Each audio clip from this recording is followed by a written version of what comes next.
প্রিয় দর্শক, জানিয়ে দেব আমাদের হাতে থাকা সর্বশেষ আপডেট আন্তর্জাতিক বাংলা খবর। চ্যানেলটি সাবস্ক্রাইব করে আমাদের সাথেই থাকুন। ইসরায়েলের জন্য দুঃসংবাদ, ফিলিস্তিনের প্রতি সমর্থন বাড়ছে যুক্তরাষ্ট্রে। হোয়াইট হাউসে যে দলই ক্ষমতায় থাকুক না কেন, ফিলিস্তিন নিয়ে মার্কিন নেতাদের অবস্থান প্রায় একই রকম থাকে। গত 7 দশকেরও বেশি সময় ধরে ফিলিস্তিনিদের হত্যা, বাস্তুচ্যুতি কিংবা অবরুদ্ধ জীবনের কোনো দৃশ্যই মার্কিন শাসকদের নীতি বদলাতে পারেনি।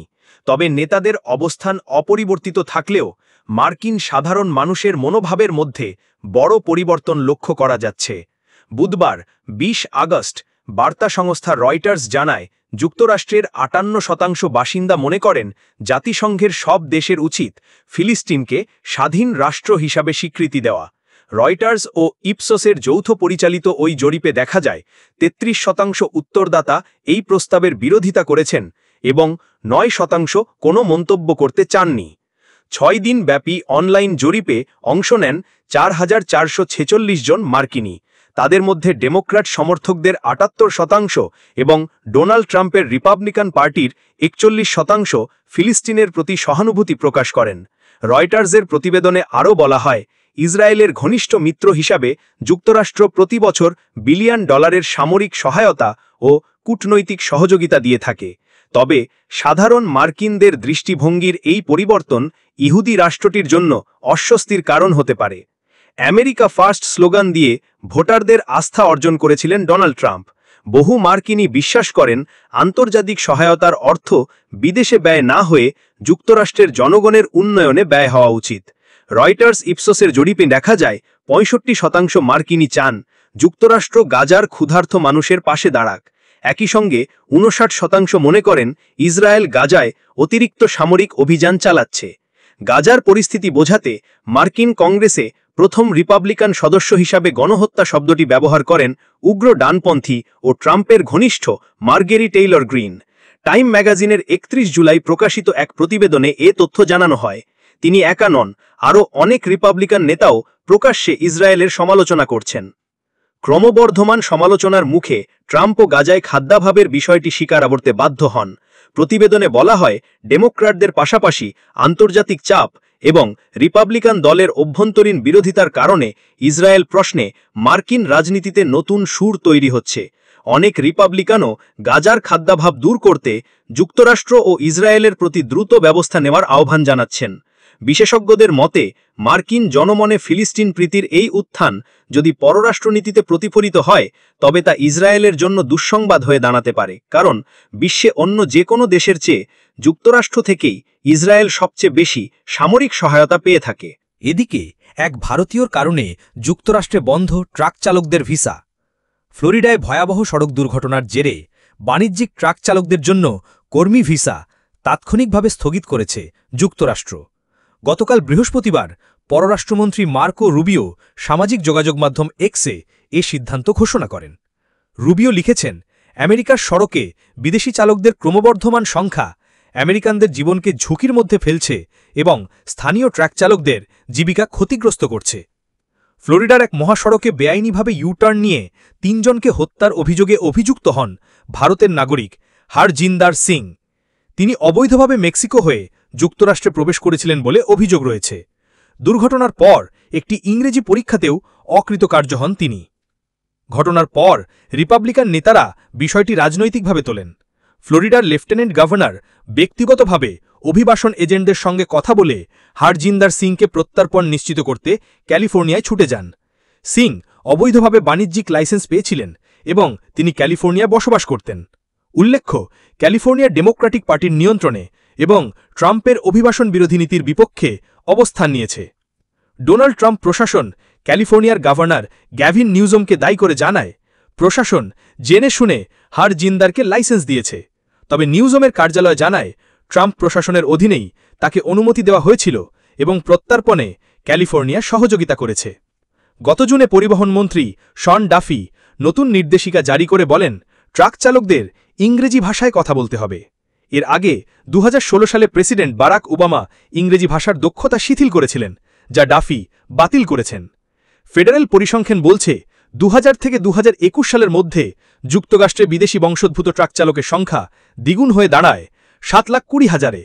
বর্তমানে তারা মোট ট্রাক চালকের প্রায় 18%। এদের অর্ধেকের বেশি লাতিন আমেরিকা থেকে এলেও সাম্প্রতিক বছরগুলিতে ভারত ও পূর্ব ইউরোপ, বিশেষত ইউক্রেন থেকেও উল্লেখযোগ্য সংখ্যক চালক এসেছেন। অপরদিকে ইরানের বিরুদ্ধে ব্রিটিশ নিষেধাজ্ঞা। ইরানের একজন তেল বিক্রেতা এবং 4টি কোম্পানির ওপর নিষেধাজ্ঞা জারি করেছে ব্রিটেন।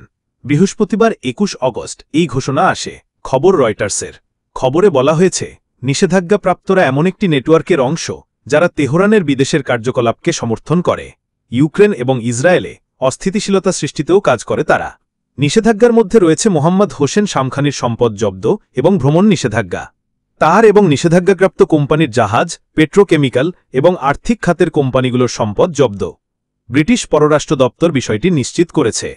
এ বিষয়ে ব্রিটেনের মধ্যপ্রাচ্য বিষয়ক মন্ত্রী হ্যামিস ফালকোনার বলেছেন, বাণিজ্যিক নেটওয়ার্ক এবং সংযুক্ত সংস্থাগুলো থেকে আয়ের উপর নির্ভর করে ইরান আরও সক্ষম হয়ে উঠছে। এই অর্থ তারা অস্থিতিশীল কার্যকলাপ পরিচালনা করতে ব্যবহার করে। মধ্যপ্রাচ্য জুড়ে প্রক্সি এবং অংশীদারদের সহায়তা করা সহ যুক্তরাজ্যের মাটিতে রাষ্ট্রদমিকে সহায়তা করা সহ বিভিন্ন অপরাধমূলক কাজে জড়িত ইরান। ইরানের বিরুদ্ধে ব্রিটিশ নিষেধাজ্ঞা যুক্তরাষ্ট্রের জন্য নতুন ফান্ড তৈরি করছে উত্তর কোরিয়া। লন্ডনে ইরানি দূতাবাস জানিয়েছে, তারা ব্রিটেনের একতরফা এবং অবৈধ পদক্ষেপের নিন্দা করছে। যেসব অভিযোগ আনা হয়েছে তা ভিত্তিহীন। ইরানের সর্বোচ্চ নেতা আয়াতুল্লাহ আলী খামেনির উপদেষ্টার ছেলে শামখানি মন্তব্যের জন্য তার সাথে যোগাযোগ করা যায়নি। গত মাসে শামখানির ওপর নিষেধাজ্ঞা আরোপকারী যুক্তরাষ্ট্র বলেছে, বিশ্বজুড়ে ইরানি এবং রাশিয়ান তেল এবং অন্যান্য পণ্য বিক্রি করে এমন একটি মধ্যস্থতাকারী নেটওয়ার্কের মাধ্যমে কন্টেইনার জাহাজ এবং ট্যাঙ্কারের একটি বিশাল নেটওয়ার্ক নিয়ন্ত্রণ করেন তিনি। বৃহস্পতিবার ব্রিটেন কর্তৃক নিষেধাজ্ঞা আরোপিত কিছু কোম্পানিকে শামখানির পক্ষে বা তার নির্দেশে কাজ করার জন্য অভিযুক্ত করা হয়।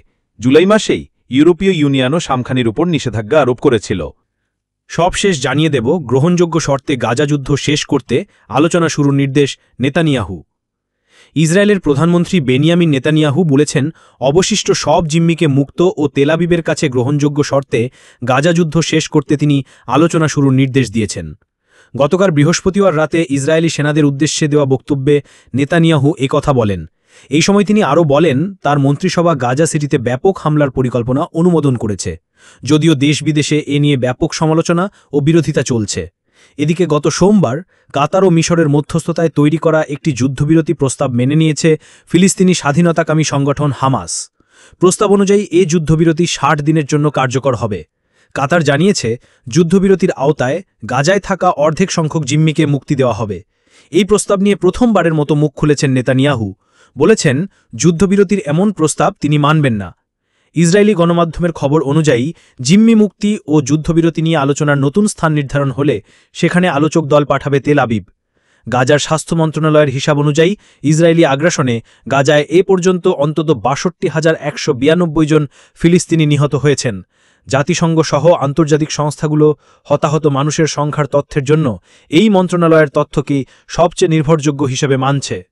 গতকাল রাতে ইসরায়েলের গাজা ডিভিশনের সদর দপ্তরে সফরকালে একটি ভিডিও বক্তব্যে নেতানিয়াহু বলেন, সব জিম্মি মুক্ত করতে অবিলম্বে আলোচনা শুরু করার নির্দেশ দিয়েছেন তিনি।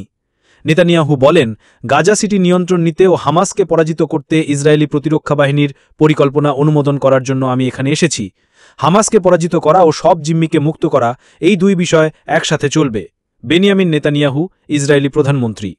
অন্যদিকে চলতি সপ্তাহে ইসরায়েলি কর্মকর্তারা স্পষ্ট করে বলেছেন, প্রস্তাবিত যুদ্ধবিরতিতে শুধু অর্ধেক জিম্মিকে মুক্তি দেওয়ার বিষয়টি তারা সমর্থন করছেন না। রয়টার্সের একটি প্রতিবেদনে বলা হয়, গত বুধবার হামাস অভিযোগ করে মধ্যস্থতাকারীদের প্রস্তাব অগ্রাহ্য করছেন নেতানিয়াহু। একটি চুক্তিতে পৌঁছানোর ক্ষেত্রে প্রতিবন্ধকতাও তৈরি করছেন তিনি। গাজা সিটির নিয়ন্ত্রণ নিতেও হামাসকে পরাজিত করতে ইসরায়েলি প্রতিরক্ষা বাহিনীর পরিকল্পনা অনুমোদন করার জন্য আমি এখানে এসেছি। হামাসকে পরাজিত করা ও সব জিম্মিকে মুক্ত করা, এই দুই বিষয় একসাথে চলবে। বেনিয়ামিন নেতানিয়াহু, ইসরায়েলি প্রধানমন্ত্রী। এর আগে গত শনিবার নেতানিয়াহুর কার্যালয় থেকে জানানো হয়, ইসরায়েল শুধু সেই চুক্তিতে রাজি হবে যেখানে সব জিম্মি একসাথে মুক্তি পাবেন। যুদ্ধ শেষ করা শর্তগুলির মধ্যে থাকবে হামাসকে নিরস্ত্র করা, গাজার সামরিকীকরণের অবসান, উপত্যকার চারপাশে ইসরায়েলের নিয়ন্ত্রণ প্রতিষ্ঠা করা এবং হামাস ও ফিলিস্তিনি কর্তৃপক্ষের বাইরে সেখানে একটি প্রশাসন গঠন করা।